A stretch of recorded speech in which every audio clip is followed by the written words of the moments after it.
नमस्कार साथियों। बिहार सहित अन्य प्रदेश में जो आउटसोर्सिंग पे सेवा दे रहे हैं तो उसके लिए काफ़ी अच्छी खबर है। एक केंद्र सरकार की ओर से और बिहार सरकार की ओर से आदेश जारी हुआ है, वित्त विभाग की ओर से। काफ़ी महत्वपूर्ण है और ये अवश्य ही आप लोग देखिएगा। बिहार में जो है अब लगातार जो आउटसोर्सिंग पे सरकार बढ़ावा दे रही है और पहले से जो सेवा दे रहे हैं तो सभी को जो है विभाग में ही समायोजन करने जा रही है। पूरी जानकारी देंगे। काफ़ी महत्वपूर्ण निर्णय है आज तक का ऐतिहासिक में। आउटसोर्सिंग कर्मचारियों को लेकर काफ़ी ऐतिहासिक निर्णय लिए हैं और काफ़ी सारे विभाग में जो है अभी समायोजन भी कर दिया है। जो सुप्रीम कोर्ट का आदेश है उसके अनुसार समायोजन भी कर दिया है। इसके लेकर हम पिछले ही वीडियो में आप लोग के साथ जानकारी शेयर किए हैं और आज फिर जो है वित्त विभाग की ओर से आदेश आई हुई है। इस पेपर कटिंग को आप पढ़ लेंगे, उसके बाद जो ऑफिशियल वित्त विभाग की ओर से जानकारी आई हुई है उस पर हम चर्चा करेंगे। और बाकी केंद्र सरकार की ओर से जो है एक काफ़ी महत्वपूर्ण निर्णय लिया गया है। अब जो है पूरे देश भर में आउटसोर्सिंग व्यवस्था को जो है चालू करने जा रही है। आप लोग इतना दिन सोच रहे थे कि आउटसोर्सिंग को समाप्त ही किया जाए, अब जो है सरकार आउटसोर्सिंग नियुक्ति को जो है बढ़ावा दे रही है। जितना अधिक हो उतना अधिक से अधिक संख्या में जो है आउटसोर्सिंग की बहाली करेंगे। सरकारी बहाली पे इतना समझ लीजिए अब पूरी तरह से रोक लगा दी गई है। 2-4% ऐसे विभाग हैं जिसमें अब सरकारी पद रहेंगे, बाकी सभी को खत्म कर दिया गया है। सरकार का यही कहना है कि जो रेगुलर कर्मचारी है तो उसका 30,000 35,000 सैलरी रहती है और वहीं जगह पर हम आउटसोर्सिंग पे बहाली निकालेंगे तो वहीं 30 से 35,000 में 2 कर्मचारी काम करेंगे। तो सरकार की भी बचत होगी और काम की जो प्रविष्टि है वो भी तेज़ी से होगी। तो इस प्रकार से निर्णय लिया गया ताकि आगे किसी प्रकार की बोझ न हो सरकार पे, क्योंकि अभी अभी देख रहे होंगे काफ़ी सारे कर्मचारियों को सैलरी सरकार नहीं दे पा रही है। इसी को देखते हुए बजट कम से कम हो खर्च और काम भी ज़्यादा हो, इसके लेकर निर्णय लिया गया है। सबसे पहले इस प्रकार से जो आज पेपर कटिंग जारी किए थे 23/8/2026 को, इसके बारे में समझ लीजिएगा। दैनिक भास्कर का है और इसमें साफ वित्त विभाग की ओर से जानकारी स्पष्ट कर दिया है कि जो पहले से आउटसोर्सिंग सेवा दे रहे हैं तो सभी को विभाग में ही समायोजन किया जाएगा। और साथ ही साथ जो नया बहाली अब आएंगे आउटसोर्सिंग पे तो उसका रणनीति क्या रहने वाली है, इसके बारे में समझ लीजिए। बाकी एक केंद्र सरकार की ओर से भी इस प्रकार से सभी विभागों का जो है, सभी बोर्डों का जो है इस प्रकार से पद स्वीकृत किया है कि अभी तक में कितना पद खाली है और इसमें जो भरे जाएंगे तो रेगुलर होंगे या आउटसोर्सिंग, इसके लेकर भी जानकारी दी गई है। पहले सबसे पहले हम बिहार की अपडेट को लेकर यहाँ पे जानकारी देंगे। देखिए कही जा रही है वित्त विभाग ने पद सृजन, नियुक्ति और सरकारी कार्यों की खरीद के नियम कड़े किए हैं। 5 साल से खाली सरकारी पद खत्म होंगे। कहने का मतलब 5 साल से जो भी सरकारी पद अभी खाली है तो उसका जाहिर सी बात है कि भरे जाएंगे। लेकिन सरकार यहाँ पे निर्णय लिया गया है कि 5 साल से जो भी सरकारी पद है उसको पूरी तरह से समाप्त कर दिया गया है, तो उस पर कोई भी नया बहाली नहीं लिया जाएगा। तो आप समझ गए होंगे। आगे यहाँ पे देखिए कही जा रही है खर्च घटाने और बजट पर बोझ कम करने की कयावत में वित्त विभाग ने एक और पहल की है। राज्य सरकार के सभी विभागों को 5 साल से खाली पदों को खत्म करने के लिए कहा गया है। यानी इन पदों पर आगे नियुक्ति नहीं होगी। अप्रासंगिक पदों को खत्म करने से जितनी राशि बचेगी उसी राशि के बराबर सालाना वेतन वाले नए पद सृजित किए जाएंगे। वित्त सचिव व्यय रचना पाटिल की ओर से सभी विभागों को भेजे गए पत्र में ये निर्देश दिया है कि जो भी पद न्यायिक मामले में जुड़े हैं, प्रोन्नति के लिए आरक्षित है या जिन पर भर्ती प्रक्रिया जारी है उन्हें विलोपन से छूट दी गई है। मतलब जो भी अभी वर्तमान में भर्ती चल रही है बीएसएससी या अन्य जो भी अभी पेंडिंग में है उसके लेकर किसी प्रकार की अड़चन देखने को नहीं मिलेगा। बाकी 5 साल से जो भी खाली पद है उसे पूरी तरह से खत्म कर दिया गया है और ये जानकारी दी गई है। आगे यहाँ पे देखेंगे, ये महत्वपूर्ण पॉइंट है, इसको आप ध्यान से समझिएगा। नए पदों के लिए प्रस्तावित वेतन संरचना राज्य सरकार में उपलब्ध स्वीकृत पद स्वपन के अनुरूप होनी चाहिए। यदि कोई नया पद स्वपन बनाया जाता है तो पहले उनकी सेवा संवर्ग नियमावली गठित करनी होगी, इसके बाद ही पद सृजन का प्रस्ताव स्वीकार किया जाएगा। फाइनल यहाँ पे समझ गए होंगे। इसका साफ यही कहना है कि पहले से जो सेवा दे रही है तो उसका संवर्ग नियमावली गठित होगी। मतलब जो भी आउटसोर्सिंग कर्मचारी किसी विभाग में लंबे समय से काम कर रहे हैं तो उसी विभाग में जो है नियमावली बना करके जो है समायोजन किया जाएगा। जो भी पहले से आउटसोर्सिंग सेवा दे रहे हैं उसके लेकर काफ़ी राहत भरी खबर है। आप लोग का जो विभाग में ही समायोजन करेंगे, उसके बाद ही नया जो भी पद सृजित होंगे इसके लेकर आगे बात करेंगे। आगे देखिए कही जा रही है, नई नियुक्ति के लिए मांगे प्रस्ताव। वित्त विभाग ने नई नियुक्ति के लिए पदवर्ग समिति को प्रस्ताव भेजने के लिए कहा है। समिति की बैठक में ही आयोगों की नियुक्ति अध्यक्षना भेजने का फैसला किया जाता है।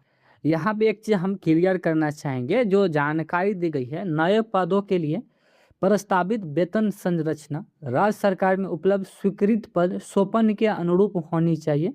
यदि कोई नया पद सोपन बनाया जाता है तो पहले उनकी सेवा संबंध नियमावली गठित करनी होगी, उसके बाद ही जो भी पद सृजित है वो स्वीकार किया जाएगा। कहने का मतलब अब ये हुआ कि जो भी अब आगामी पद सृजित होने जा रही है उस पर जो आउटसोर्सिंग पे बहाली आएगी तो उसका नियमावली पहले ही गठित कर लिया जाएगा, तो उसका किस प्रकार से बहाली किए जाएंगे, भविष्य में उसको परमानेंट किया जाएगा या नहीं, वो पारदर्शिता के साथ जो है यहाँ पे जानकारी देनी होगी, तभी जो ये पद स्वीकृत किए जाएंगे। बाकी पहले से जो सेवा दे रहे हैं तो सभी को परमानेंट करने जा रही है सरकार, इसके लेकर हम पहले भी जानकारी दिए हैं और 1 से 2 सप्ताह में सभी विभागों पे लागू होंगे।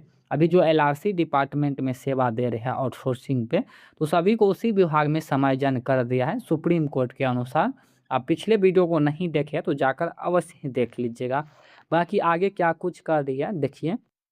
पदवर्ग समिति को प्रस्ताव भेजने के लिए वित्त विभाग ने 17 बिंदुओं की चेकलिस्ट भी जारी की है। वही वित्त विभाग ने सरकारी गाड़ियों और खरीद के लिए भी कड़ी नियम बनाए हैं। सरकारी विभागों या लोक सेवकों के लिए नई गाड़ियां खरीद प्रस्ताव के पहले से उपलब्ध वाहनों की स्थिति, निर्धारित अधिसीमा व औचित्य स्पष्ट उल्लेख करना होगा। देखिए इसमें जानकारी यही दी जा रही है, खजाने पर दबाव को देखते हुए बिहार सरकार की ओर से फिजूल खर्ची को रोकने और कदावत जारी है। इससे पहले अपना मकसद हासिल करने से विफल हो रही पुराना और अनुपयोगी योजनाओं को पूरी तरह से बंद करने का फरमान वित्त विभाग की ओर से दिया गया है। ऐसी योजनाओं के लिए बजट मांगने पर भी पाबंदी लगा दी गई है। कम आमदनी और अधिक खर्च के कारण परियोजनाओं के कई भुगतान रोकने जैसी परिस्थितियों के बीच बिहार सरकार जल्द ही कड़े कदम उठा सकती है। मतलब ये भी स्पष्ट किया है कि जो भी कर्मचारी को बकाया मानदेय है या लंबित भुगतान है, इसके लेकर ही कड़ी कदम उठाएगी। और खजाने पर जो है काफ़ी दबाव पड़ती है। हर साल जो है सरकार को जो बजट जारी होती है उस बजट से जो है ज़्यादा खर्च कर लेती है। इसके लेकर एक नया रूपरेखा बनाई गई है कि जो भी 5 साल से खाली पद है उसे तो पूरी तरह से समाप्त कर दी गई है और वहाँ पे जो है आउटसोर्सिंग पे ज़्यादातर बहाली किए जाएंगे। बाकी ये केंद्र सरकार की ओर से यहाँ पे जानकारी दी गई है। केंद्र सरकार में भर्तियाँ की हकीकत, एक दशक में खाली पद 4.2 लाख से 8.24 लाख जो है बढ़ गई है। बीते एक दशक में केंद्र सरकार के खाली पद करीब दोगुने हो गए हैं। 2015 में 4.21 लाख पद खाली थे, जो 2024 में बढ़कर जो है 8.24 लाख हो गया है। इस प्रकार से जैसे रेलवे में खाली पद यहाँ पे दी गई है 16%, और यहाँ पे जानकारी दी गई है डिफेंस सिविलियंस में इतना पद अभी खाली है। ठीक है, 2015 में इस प्रकार से इतना खाली है, तो कुल मिलाकर अभी जो पद खाली है ये चीज़ समझ लीजिएगा 2024 के अकॉर्डिंग 2015 में जो खाली था इस प्रकार से आंकड़ा दी गई है। बाकी 2024 से अभी तक में जो खाली पद है तो यहाँ पे देखेंगे 8,24,000 के आसपास अभी भी पद खाली है। तो ये सबसे महत्वपूर्ण निर्णय ये ली गई है, ध्यान से यहाँ पे समझिएगा। सरकारी कंपनियों में ठेके के कर्मचारी 50%, सरकारी कंपनियों में करीब आधे कर्मचारी ठेके पे है। 2015 में ये आंकड़ा 18.6% था, जो 2025 में 49.1% हो गया। पब्लिक इंटरप्राइजेस सर्वे 2015 के अनुसार 2015 में देश के 298 पीएसयू में कुल 15,87,149 कर्मचारी काम कर रहे हैं, जिसमें से अभी 2,95,975 कर्मचारी ठेके पे थे। 2025 में 475 पीएसयू में कुल 15,42,339 कर्मचारी थे, जिसमें से सिर्फ अभी 7,83,728 रेगुलर थे। बाकी 7,58,611 कर्मी ठेके पे थे। तो कहने का मतलब ये हुआ कि अब जो आगामी बहाली को लेकर स्वीकृति देने जा रही है सेंट्रल गवर्नमेंट और बिहार सरकार की ओर से, तब सिर्फ आउटसोर्सिंग को बढ़ावा दे रही है। 2 से 4% ही ऐसे विभाग रहेंगे जिसमें अब रेगुलर यानी परमानेंट बहाली आएंगे, बाकी सभी को जो है आउटसोर्सिंग करने जा रही है। इस प्रकार से निर्णय लिए है। बाकी बिहार में भी बड़ी संख्या में पद जो सृजन होने वाली है तो वो आउटसोर्सिंग पे होने वाली है। बाकी पहले से जो सेवा बनाई, जो पहले से सेवा दे रहे उसके लेकर जो है नया सेवा संवर्ग नियमावली बनाई गई है। और जो सुप्रीम कोर्ट का आदेश है उसके अनुसार भी काफ़ी सारे कर्मचारियों को और काफ़ी सारे विभाग के कर्मचारियों को समायोजन उस विभाग में कर दिया गया है।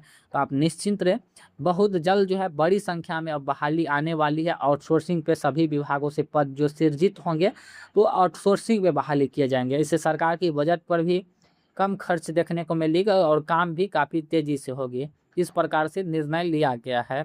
बाकी आगामी जो आउटसोर्सिंग पे बहाली आएगी तो बीच में बिचौलिया को रखकर जीएसटी यान जो कटौती हो जाती है ये व्यवस्था भी समाप्त करनी चाहिए सरकार को। लेकिन आगामी जो रणनीति बनाए जाएंगे इसके लेकर अभी कोई अपडेट नहीं है, लेकिन आउटसोर्सिंग पे ये बहाली करने जा रही है सभी को। सबसे महत्वपूर्ण चीज़ है कि आउटसोर्सिंग पे जो बहाली लेती है तो बीच में जो बिचौलिया होती है उससे हटाकर सीधे विभाग से भुगतान किया जाए। ये रणनीति से अगर बहाली कंप्लीट कराई जाती है तो काफ़ी बेहतर होगी। भले ही कर्मचारी को 15,000 मिले लेकिन 100 समय जो है उसी विभाग से उसको सैलरी जो है 100 समय मिल जाना चाहिए, ये बेहतर होगा। और यही रणनीति के अनुसार जो है आगामी बहाली आएंगे। बाकी ये अपडेट था, बाकी बने रहिए। और भी किसी प्रकार की कोई समस्या है तो आप अवश्य कमेंट कीजिएगा। धन्यवाद।